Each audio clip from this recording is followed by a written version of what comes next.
Hello everyone, आज की इस वीडियो में हम क्लास 4th के एनसीईआरटी के सब्जेक्ट इंग्लिश के बुक मैरीगोल्ड के चैप्टर 6 के क्वेश्चन आंसर सॉल्व करेंगे। तो आइए शुरू करते हैं। तो वीडियो को शुरू करने से पहले आप हमारे चैनल को सब्सक्राइब कर लें, जिससे आपको आने वाले वीडियोस के नोटिफिकेशन मिलते रहें। तो शुरू करते हैं। चैप्टर 6 है नसरुद्दीन्स एम, नसरुद्दीन का लक्ष्य। Reading is fun. क्वेश्चन है, What did Nasruddin boast about? Nasruddin ने किसके बारे में डींगे मारी? तो इसका आंसर क्या है? इसका आंसर होगा Nasruddin boasted about his skill in archery. Nasruddin ने आर्चरी में यानी कि तीरंदाजी में अपनी कुशलताओं के बारे में डींग मारी। अब नेक्स्ट क्वेश्चन है, Why did Nasruddin take someone else name each time he missed the target? उसने प्रत्येक बार जब अपने टारगेट को मिस कर दिया तो उसने हर बार जो है किसी और का नाम क्यों लिया? तो क्यों लिया था? तो इसका आंसर होगा Nasruddin didn't want failure. Nasruddin जो है फेलियर यानी कि असफलता, फेलियर नहीं चाहता था। So he defended himself by taking someone's name, इसीलिए उसने दूसरों का नाम लेकर अपने आप का बचाव किया। नेक्स्ट क्वेश्चन है, why did Nasruddin say it was my aim the third time? Nasruddin ने क्यों कहा तीसरी बार में कि इट वॉज माई एम, कि यह मेरा एम था? इट मीन्स ये मेरा लक्ष्य था। तो क्यों कहा था? Because luckily Nasruddin hit on the right target, क्योंकि थर्ड टाइम में नसरुद्दीन ने लकीली यानी कि भाग्य से अपने लक्ष्य को हिट किया था। सो ही सेड, इसीलिए उसने कहा था that it was his aim the third time, इसीलिए उसने तीसरी बार में कहा था कि ये उसका एम था। नेक्स्ट क्वेश्चन है, do you think Nasruddin was good at archery? क्या आपको लगता है कि नसरुद्दीन तीरंदाजी में अच्छा था? तो इसका आंसर क्या होगा? No, no he was not good at archery, वह तीरंदाजी में बिल्कुल भी अच्छा नहीं था। He just boasted about it in front of his family, वह केवल अपनी फैमिली के सामने ही इसके बारे में डींगे मारता था। Now read and enjoy Nasreddin होजा।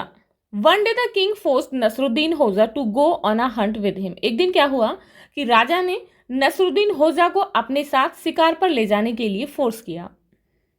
When the hunting party returned in the evening, जब हंटिंग पार्टी जो शिकार के लिए लोग गए हुए थे शाम को वापस लौटे, तब इन्होंने पूछा, जो पिक्चर में है आप देख सकते हैं, जो नसरुद्दीन होजा है उसने कहा हाउ डिड द हंट गो, कि जो शिकार था वो कैसा रहा?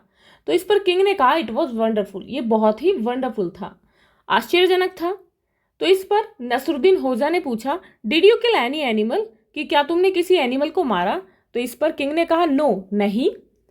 देन फिर से नसरुद्दीन ने पूछा did you chase any animal, क्या तुमने किसी एनिमल का पीछा किया? देन किंग ने कहा नो, नहीं। Did you see any animal, तब फिर से इन्होंने पूछा कि क्या तुमने किसी जानवर को देखा? फिर से इन्होंने कहा नो, किंग ने कहा नहीं, मैंने किसी को देखा ही नहीं। देन वाई डू यू से द हंट वॉज वंडरफुल, तब नसरुद्दीन ने कहा कि तो तुमने क्यों कहा कि ये जो शिकार था, हंट था, बहुत ही वंडरफुल था? देन किंग ने कहा ओ अरे my dear, when you go to hunt such dangerous animals, जब तुम ऐसे डेंजरस खतरनाक जानवरों को हंट करने के लिए जाते हो, उनका शिकार करने के लिए जाते हो, it is always marvellous not to come across any, it means किसी के सामने ना आना ही हमेशा अद्भुत होता है। नाउ बी अ नसरुद्दीन होजा योरसेल्फ। अब आपको जो है नसरुद्दीन होजा बनना है। तो आप यहाँ पर देख सकते हैं ये 3 पिक्चर्स हैं। तो आपको पिक्चर देखकर क्या समझ में आया? तो यह फर्स्ट पिक्चर में ये एक ओल्ड लेडी हैं जो कि स्टेयर्स पर चढ़ रही हैं। इट मीन्स थर्ड पिक्चर में देख सकते हैं एक बॉय है जो कि इन्हें हेल्प कर रहा है। इट मीन्स ये इनकी ग्रैंड मदर होंगी। तो फर्स्ट पिक्चर में स्टेयर्स पर चढ़ रही हैं। सेकंड में क्या हुआ है, जो छड़ी है, इनकी स्टिक है, वो इनके हाथ से छूट गई है और ये स्टेयर्स से नीचे गिर गई हैं। थर्ड पिक्चर में क्या है, जो बॉय है अपनी ग्रैंड मदर की हेल्प कर रहा है। तो इसने क्या कहा है, आर यू हर्ट, कि क्या तुम्हें चोट लगी है? तो यहाँ पर जो है अब क्वेश्चन दे दिया गया है कि what would you have done if your grand mother slipped, आप क्या करते यदि आपकी दादी माँ इस तरीके से स्लिप हो जाती? तो यहाँ पर सभी आप अपनी दादी माँ को बचाने के लिए क्या करते? तो आपके मन में जो भी विचार हैं आपको यहाँ पर अपने विचार लिखने हैं। तो जैसे कि यहाँ पर है आपके लिए एग्जाम्पल के लिए है, आई would have helped her in restoring her physical and mental balance. मैं जो है उनकी मेंटल यानी कि मानसिक और फिजिकल शारीरिक संतुलन को रिस्टोर करने के लिए उनकी हेल्प करती। एट द सेम टाइम, और उसी समय, I would have created some humour. तो मैं जो है उसी टाइम क्या कुछ जो है हंसी मजाक भी करती, यानी कि ह्यूमर भी क्रिएट करती। किस तरीके से? बाय बीटिंग द फ्लोर और स्टेयर्स। क्या करके? जो फ्लोर है, फर्श है, या फिर जो स्टेयर्स हैं जिन पर से दादी माँ गिरी हैं, उन्हें बीट करके। जैसे कि छोटे बच्चे गिर जाते हैं तो हम उन्हें किस तरीके से समझाते हैं? उन्हें बीट करके, यानी कि जो फर्श है उस पर गिरने से चोट लगी है तो उसे जो है बीट करके कि इसे इसका पनिशमेंट मिल गया। तो इसी तरीके से कुछ ऐसा करके कुछ ह्यूमर क्रिएट करती in order to punish it, इसे पनिश करने के लिए, इसे दंड देने के लिए, क्योंकि इसने मेरी दादी माँ को गिरा दिया। For making my grand mother fall down, मेरी दादी माँ को गिराने के लिए। इट मीन्स मैं फर्श को या फिर स्टेयर को बीट करती मेरी दादी माँ को नीचे गिराने के लिए, इसे दंड देने के लिए। इस तरीके से कुछ ह्यूमर क्रिएट करती। तो आप क्या करते? आप भी यहाँ पर अपने थॉट्स लिखेंगे।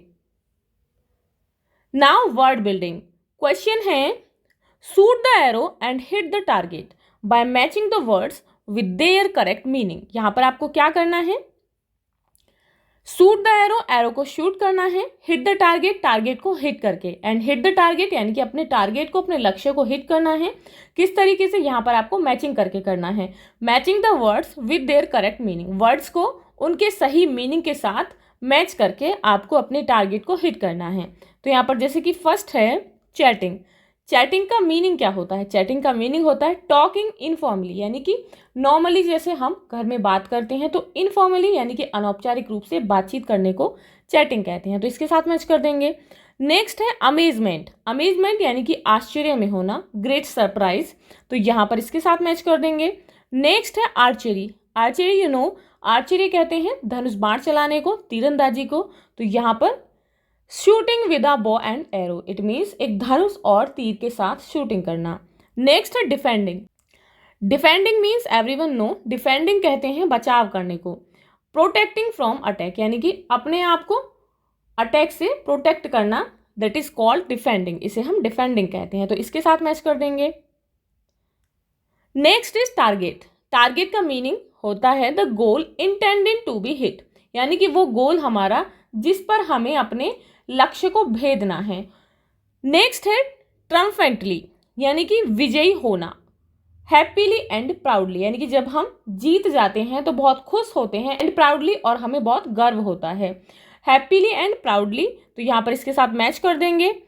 तो आप इस तरीके से मैचिंग करेंगे। अब है question number 2, replace the bold word और words with a word from the quiver and rewrite the sentences. यहाँ पर आपको क्या करना है? बोल्ड वर्ड दिए गए हैं जिन्हें आपको रिप्लेस करना है किसके साथ? क्वीवर से वर्ड लेकर।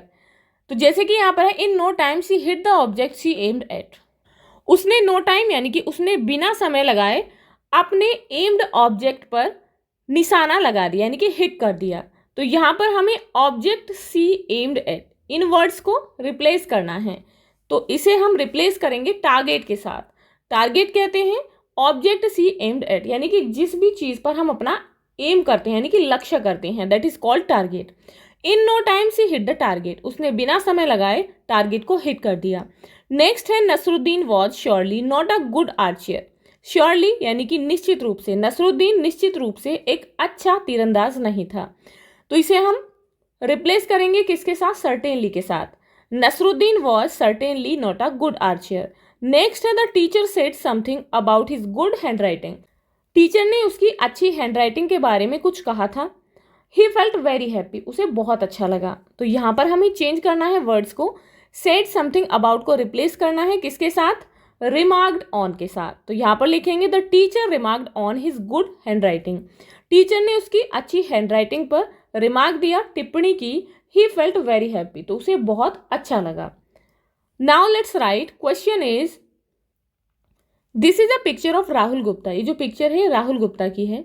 Using the clues given right a paragraph about him in your notebook. आपको जो है नीचे क्लूज दिए गए हैं, इन क्लूज का यूज करके राहुल गुप्ता के बारे में अपनी नोटबुक में एक पैराग्राफ लिखना है। Clues are Indian cricket 8 hours, practices, eats healthy food, runs 2 kilometres every day, batsman.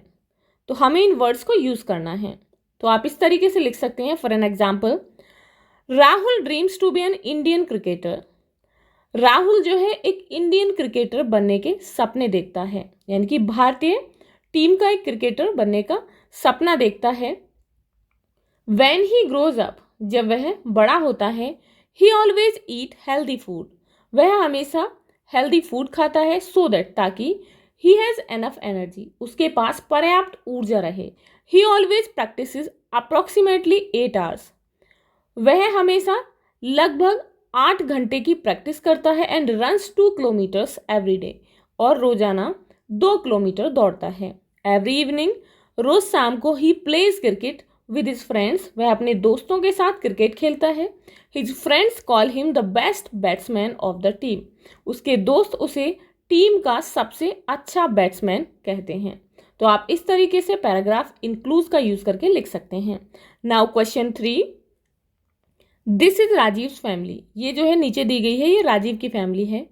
They are a healthy family, वे एक स्वस्थ परिवार के सदस्य हैं, यानी कि उनका परिवार स्वस्थ है। See what each one does to remain healthy, आपको देखना है कि उनके परिवार में लोग क्या करते हैं, क्या करने के लिए, हेल्दी बने रहने के लिए, यानी कि स्वस्थ रहने के लिए उनके परिवार में लोग क्या करते हैं ये देखिए। तो फादर देखेंगे, यहाँ पर फादर एक्सरसाइज कर रहे हैं, मदर मॉर्निंग योगा कर रही हैं। नेक्स्ट में सीता जो है क्या कर रही है, स्कीपिंग द रोप, रोप को स्किप कर रही है, यानी कि यहाँ पर एक्सरसाइज कर रही है।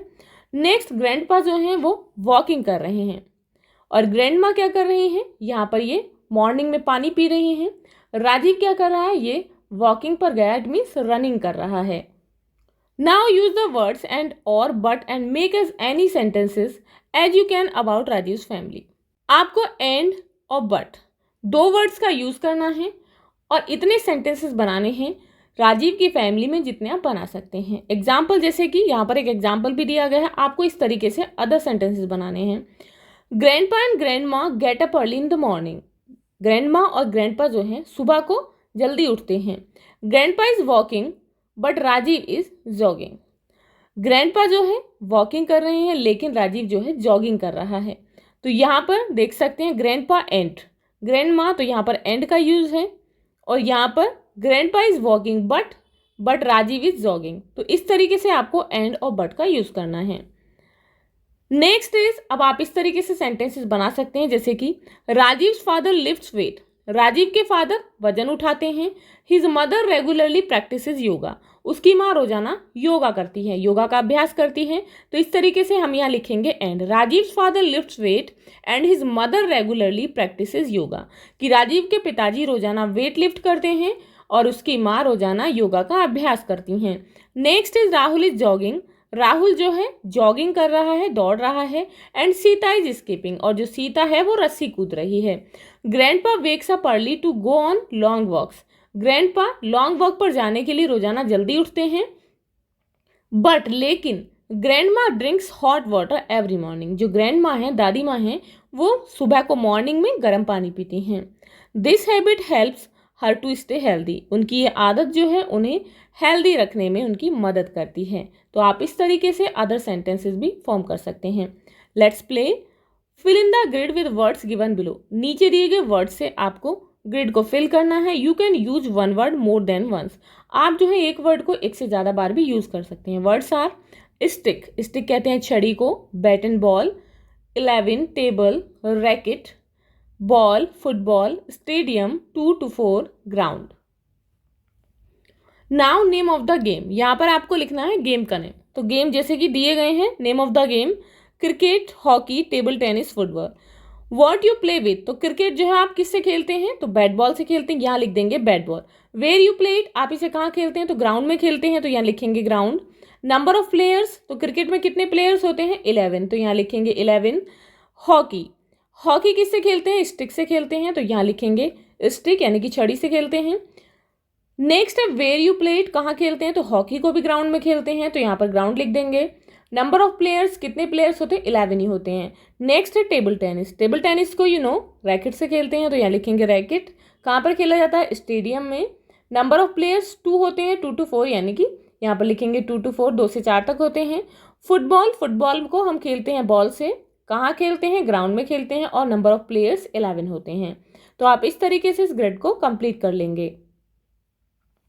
Now question is using the information in the grid, grid में दी गई इन्फॉर्मेशन जो कि ऊपर दी गई थी, right a sentence about each game, आपको प्रत्येक गेम के बारे में एक सेंटेंस लिखना है। One has been done for you, एक आपके लिए किया गया है। जैसे कि फर्स्ट एग्जाम्पल है, cricket is an outdoor game, cricket एक आउटडोर गेम है। आउटडोर इट मीन्स बाहर खेलने वाला खेल, बाहर खेलते हैं जिसे हम, we play it with a bat and ball, इसे हम बैट और बॉल के साथ खेलते हैं। There are 11 players in this game, इस गेम में 11 खिलाड़ी होते हैं। तो इसी तरीके से हमें एवरी यानी कि ईच गेम के बारे में 3 सेंटेंसेस लिखने हैं। Second is hockey is an outdoor game, hockey एक आउटडोर गेम है जिसे हम बाहर खेलते हैं। We play it with a stick and ball, जिसे हम एक स्टिक और बॉल के साथ खेलते हैं। There are 11 players in this game, इस गेम में 11 खिलाड़ी होते हैं। Next is table tennis is an indoor game, table tennis जो है इंडोर गेम है यानी कि अंदर खेले जाने वाला खेल है। We play it with a racket and ball, इसे हम एक रैकेट और एक बॉल के साथ खेलते हैं। देयर आर 2 और 4 प्लेयर्स इन दिस गेम, इस गेम में 2 और 4 प्लेयर्स होते हैं, 2 या फिर 4 प्लेयर्स होते हैं। Next is football, football is an outdoor game, football जो है एक बाहर खेले जाने वाला गेम है। We play it with a ball, इसे हम बॉल से खेलते हैं। There are 11 players in this game, इस गेम में 11 खिलाड़ी होते हैं। तो आप इस तरीके से प्रत्येक गेम के बारे में सेंटेंसेस लिखेंगे। Now question is the following words are used in various sports, दिए गए वर्ड्स जो हैं, नीचे कुछ वर्ड्स दिए गए हैं जिन्हें वेरियस स्पोर्ट यानी कि बहुत सारे स्पोर्ट्स में यूज किया जाता है। List them under the sport that they are used in, आपको उन्हें उस स्पोर्ट के नीचे लिस्ट करना है, लिखना है जिसमें उनका यूज होता है। Words are googly, goal, LBW, penalty, free kick, penalty corner. Some words may be use in more than one game, कुछ वर्ड्स जो हैं एक से ज़्यादा गेम में भी यूज़ किए जाते हैं। तो फर्स्ट वन इज हॉकी, तो हॉकी में कौन सा वर्ड यूज़ किया जाता है, हॉकी में गोल होता है and penalty corner. Next is cricket, cricket में वर्ड यूज़ होते हैं googly and LBW। Next is football, football में वर्ड्स यूज होते हैं goal and penalty and free kick. Next is team time, a puppet head, यहाँ पर जो है क्या बनाना है, एक पपेट बनाना है। You can use an old tennis ball, आप जो है पपेट हेड बनाने के लिए एक पुरानी टेनिस की बॉल का यूज कर सकते हैं। Which has lost its bounce to make the head of a puppet, एक पपेट के हेड को बनाने के लिए। तो आपको जो है एक पपेट के हेड को बनाने के लिए आप एक ओल्ड टेनिस बॉल का यूज कर सकते हैं। She looks like a little girl in a skirt, वो जो है एक स्कर्ट में, इट मीन्स एक जो छोटी स्कर्ट होती है उसमें एक छोटी लड़की की तरह दिखती है। And is very quick and easy to make, और ये बहुत जल्दी बन जाती है, बनाने में बहुत आसान है। Look at the picture carefully, अब यहाँ पर जो है पिक्चर दी गई है, इसे बहुत आराम से देखेंगे, ध्यान से देखेंगे। And you will see how she works, your fingers are her arms, और आप देखेंगे कि ये जो है किस तरीके से वर्क्स करती है। योर फिंगर्स, आपकी जो उंगलियां हैं, आर हर आर्म्स, उसकी ये क्या है, बाजू हैं। योर फिंगर्स, आपकी जो फिंगर्स हैं ये उसकी बाजू हैं। तो आपको किस किस चीज़ की ज़रूरत होगी, अ टेनिस बॉल, एक टेनिस की बॉल की, नीडल सुई की, वूल ऊन की ज़रूरत होगी, एंड कलर्ड क्लॉथ, और रंग बिरंगे कपड़ों की। तो इसका मेथड क्या है, स्टार्ट विद द हेड, आपको उसके हेड यानी कि सिर से स्टार्ट करना है। Make a small hole in the ball, आपको बॉल में, जैसे कि बॉल है ये, इसमें एक छोटा सा होल करना है, छेद करना है। And push a long thick knitting needle about size 3 into it, और इसमें क्या करना है, आपको एक मोटी, थिक यानी कि मोटी निटिंग निडल, जो जिससे हम बुनते हैं, सिलते हैं, उस निडल से आपको इसे लंबा खींचना है। देन सेकंड स्टेप क्या होगा, द निडल गोज इन, जो निडल है, सुई है, वो इसमें जाती है ऑन वन साइड, एक साइड से, and right across inside the ball to touch the opposite side, और इसके बीच से निकलती है, जो बॉल है उसकी दूसरी साइड को टच करती है। The hole needs to be very small, जो होल होगा आप देख सकते हैं, जैसे कि पिक्चर है, तो जो होल होगा बहुत छोटा होना चाहिए, सो दैट, जिससे कि it is difficult to push the needle in, जिससे क्या होगा, इट इज़ डिफिकल्ट, ये बहुत मुश्किल होगा, टू पुश, उसे आगे बढ़ाना, द निडल इन, यानी कि जो निडल होगी, सुई, जब जो होल है वो बहुत छोटा है, तो उसमें जब आप निडल जो है डालोगे तो बहुत मुश्किल से, डिफिकल्टी से वो खींचेगा, आप उसे नीचे की तरफ खींचेंगे और इन दिस वे, और इस तरीके से इट विल फिट टाइटली, ये जो है इसमें बिल्कुल टाइटली फिक्स हो जाएगा। एंड रिमेन फर्म, और बिल्कुल फर्म यानी कि दृढ़ रहेगा। When you play with your puppet, जब आप अपनी पपेट से खेलेंगे, यानी कि जो होल होगा उसे छोटा रखना है और उसमें बहुत ही डिफिकल्टी से जो निडल है उसे डालना है और इस तरीके से वो उसमें बिल्कुल फिट आएगा जिससे वो निकलेगा नहीं। नेक्स्ट स्टेप होगा, now cut the thick top of an old nylon shock. आपको जो है, आपको क्या करना है, थिक टॉप अब कट करना है एक नायलॉन का सॉक, यानी कि जो मौजे होते हैं उसे काटना है। And stretch it tightly round the ball, इसे जो है बॉल के चारों तरफ टाइटली फैला देना है। Sewing it together down the back, इसे जो है पीछे से नीचे तक जो है सीविंग यानी कि सिलना है। टेक सम कलर्ड वूल, इसके बाद क्या करना है, कुछ रंग बिरंगी ऊन लेनी है and stick on the ball, और बॉल पर चिपका देनी है। आइज पर पेंट करना है and lips on the ball, ball पर क्या बनाना है, आइज बनानी है आपको, लिप्स बनाने हैं, उन पर पेंट करना है। Cut 2 holes in the coloured cloth to put in your finger, अब क्या करना है, cut 2 holes in the coloured cloth, जो रंग बिरंगा कपड़ा है उसमें आपको 2 होल बनाने हैं, कट करना है कपड़े को। To put in your finger, अपनी फिंगर में डालने के लिए। Hold the needle in your hand, अब सुई को अपने हैंड में, अपने हाथ में पकड़िए। टू होल्ड योर पपेट, अपने पपेट को पकड़ने के लिए। तो आप यहाँ देख सकते हैं जैसे कि ये कलर्ड क्लॉथ है, यहाँ पर आप इसमें 2 होल करेंगे और अपनी फिंगर इसमें डाल देंगे। उसके बाद यहाँ देख सकते हैं आपको आइज बनानी है, उन पर पेंट करना है, लिप्स बनाने हैं। तो शुरुआत में आपको क्या करना है, एक बॉल लेनी है, यहाँ से निडल डालेंगे अंदर की तरफ और धागा जो है बहुत छोटा होल करना है बॉल में, जिससे जो धागा है, जो आप मोटा धागा लेंगे थिक, तो वो एकदम इसमें फिट आ जाए, ये हिले ना और खेलते टाइम ना निकले। तो उसके बाद आपकी ये जो पपेट है वो कंप्लीट बन जाएगी। उसके बाद आपको क्या करना है, right 2 sentences on your puppet, अपनी इस पपेट पर आपको 2 सेंटेंस लिखने हैं। तो आप इस तरीके से लिख सकते हैं जैसे कि my puppet is a colourful doll, मेरी जो पपेट है वो बहुत ही सुंदर है, एक रंग बिरंगी डॉल है, गुड़िया है। She wears a pink colour dress, उसने जो है पिंक कलर की ड्रेस पहनी है। तो आपकी पपेट जैसी भी है आप उसके बारे में 2-2 सेंटेंसेज लिखेंगे। तो इस तरीके से आपके क्वेश्चन आंसर जो है कंप्लीट होते हैं। तो आप इन्हें अच्छे से कंप्लीट करेंगे। मिलते हैं नेक्स्ट वीडियो में नेक्स्ट चैप्टर के क्वेश्चन आंसर के साथ। If you like this video please like and share, and if you are new on this channel please subscribe the channel. Thank you.